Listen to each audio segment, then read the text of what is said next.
예, 주말 주식시장 보겠습니다. 예, 주식 코스피 계속 외국인 매도 이어지고 있고요. 개인 매수 이어지고 있습니다. 코스닥의 경우는 그나마 조금 왔다 갔다 하고 있는 중에 있습니다. 선물의 경우에는 외국인 총 누적 1조 2,500억가량 상방 포지션입니다.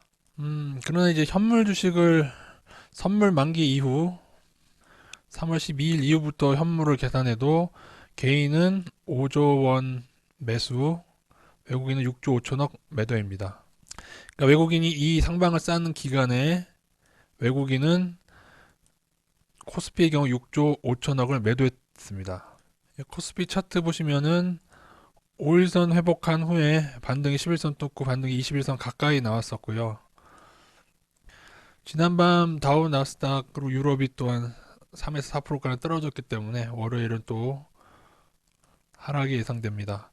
아마 월요일 하락은 5일선은 지켜낼 것 같고요. 하락하더라도 쭉 빠진 경우는 물론 깰 텐데 무조건 이제 5일선 요 5일선이 깨지면은 저희는 추가로 더 지금도 반등하는 중에 조금씩 현금을 확보하고 있지만은 요거 깨지게 되면 저희는 현금을 또 추가로 많이 확보하게 될 겁니다.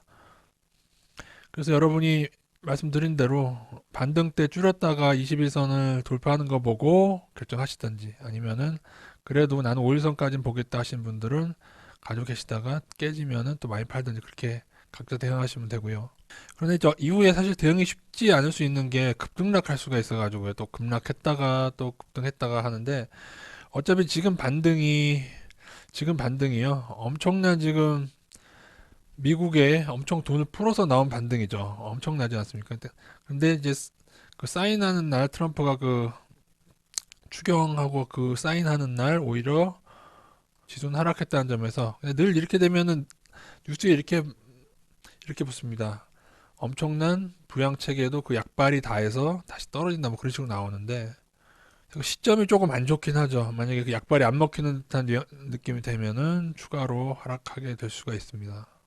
그러나 그럼에도 그 기간 동안에 만약 지금 1조 2천억 정도 있는 외국인 선물 상방이 만약에 그게 다시 2조 3조 늘어나면 지난번에 저희가 조심했던 거지 개인이 사서 조심했고 또 하나 외국인 선물이 다 합쳐가지고 거의 4조 원대가 넘었 하방이 4조 원대 하방이었어요 누적으로 지난번 폭락할 때 그 선물 만기 전으로 그럴 때는 만약에 이번에도 상방으로 쌓여간다면은 그때는 조금 지금 현물 매도에 대한 것을 조금 상쇄할 수 있기 때문에 앞으로 외국인의 코스피 선물 포지션은 매우 중요한 게 되겠습니다. 그래서 하나씩 채워 나간다면은 그죠. 현물 주식은 매우 안 좋죠. 조금 좋은데 요 기간 동안에 오히려 현물이 좀 매도가 크기 때문에 조금 안 좋다고 쓴 거예요. 조금 좋음이라고 쓴 거예요. 그렇지 않았으면 1주 2천억도 괜찮은 건데 현물 매도에 비해서 좀 작기 때문에 조금 좋음이라고 썼습니다. 차트는 반등 구간이죠. 5일선 회복한 상태고 21선 저항인데 이거 깨지게 되면 줄이겠다는 거 알고 계시고요. 사실은 5일선 손절 대응을 할지 아니면 21선 부근에서 그러면 금요일날 많이 매도를 했어야겠죠. 그리고 후에 21선 뚫으면 늘리겠다는 마인드. 이 두 대응에 따라 사실은 좀 많이 갈리는데 지금 그래서 사실 운영 카페에서 현금 한 3, 40% 정도 조금 애매하긴 하죠. 그 정도로 대응 중에 있습니다. 어쨌든 5일선이 깨지게 되면 추가로 현금을 3, 40% 이상 확보하게 될 것 같아요. 그래서 뭐 가격이 낮으니까 그렇게 많이 안 할 수도 있는데 그때 메인들의 선물이 만약에 매도로 전환된다거나 하면 좀 많이 할 거고 그거는 좀 조절할 예정에 있습니다.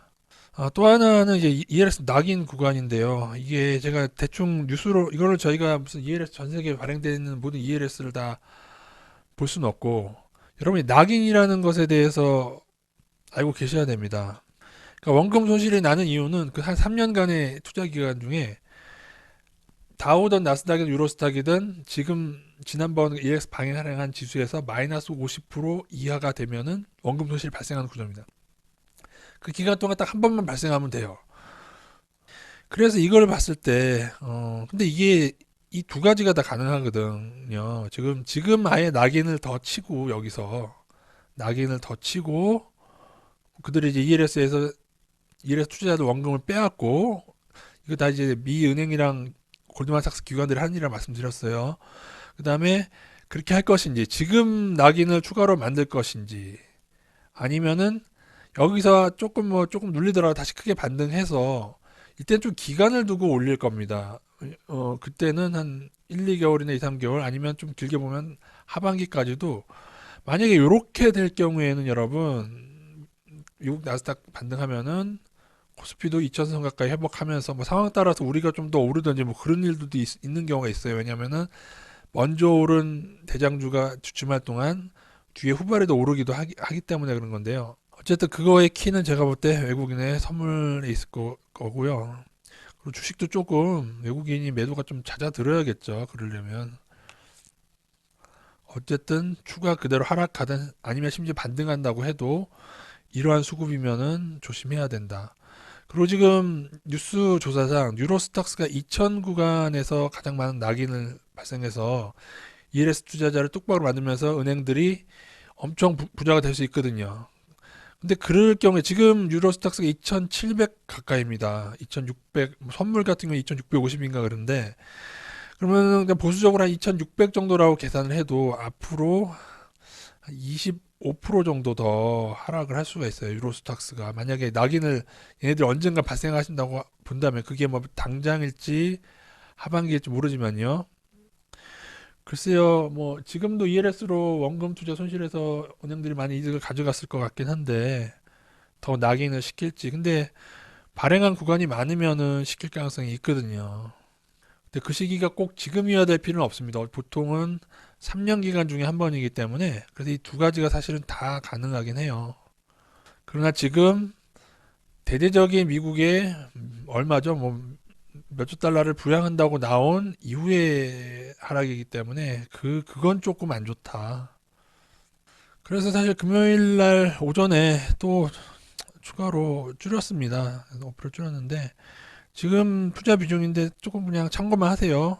지난번에 1400대에서 저희가 100%로 분할로 늘린 다음에 그 다음에 이제 반등 때 다시 줄이고 있는 건데 물론 막판에 줄일 때 저희도 손해를 봤습니다. 조심조심 하다 괜찮았는데 막판에 저희도 손해를 봤는데 아니, 막판에 줄일 때가 아니라 막판에 늘리면서 조금 시기가 조금 일부 빨라서 그래도 일단 반등해서 좀 회복이 됐죠. 근데 지금 75%인데 문제는 이걸 좀 넣었어요. 근데 원유가 또 하락을 했죠. 원유가 지금 또 4% 하락해서 원유를 아니고 천연가스로 접근한 이유는 금요일이 만기였기 때문에 만기 이후에 좀 올리는 경우가 있어서 이것도 좀 레버리지로 접근한 상태입니다. 원유는 아마 한 번 더 떨어지면은 조금 시간을 두고 분할로 만약에 다음 주까지 못 오르면요. 그 다음 만기까지 누르는 걸 염두에 둬야 돼요. 보통 일주일 이내에 팍 뜨거든요. 만기로 누르는 거는요.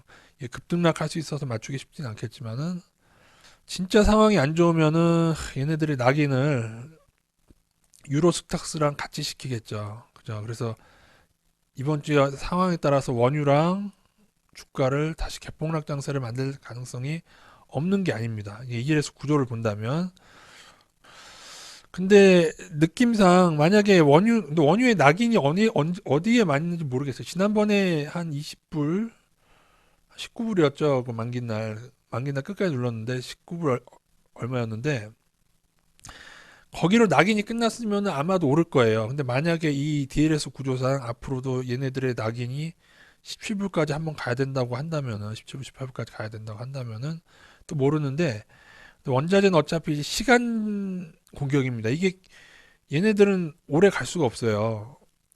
그러니까 주식하고 달라요. 나스닥은 엄청나게 오른 후에 떨어진 거, 일부 떨어진 거고. 그러니까 나스닥은 더 떨어질 구간이 많이 있어요. 근데 원유는 가치적으로 이거를 20불 정도를 계속 오래 유지하기는 사실 힘들어요. 그래서 아마도 하게 되면 여기서 한번 근데 모르겠어요. 낙인이 이미 다 이루어졌으면은 그냥 많이 안 누를 것 같고 더 해야 되면 얘네들이 징하게 한번 누를 텐데 어떨 때 이번 주가 좀 잘 지나가게 되면 막 유가랑 주식 동반 폭락이 일어나지 않는다면은 저는 반등의 가능성도 좀 봐야 될 것 같습니다.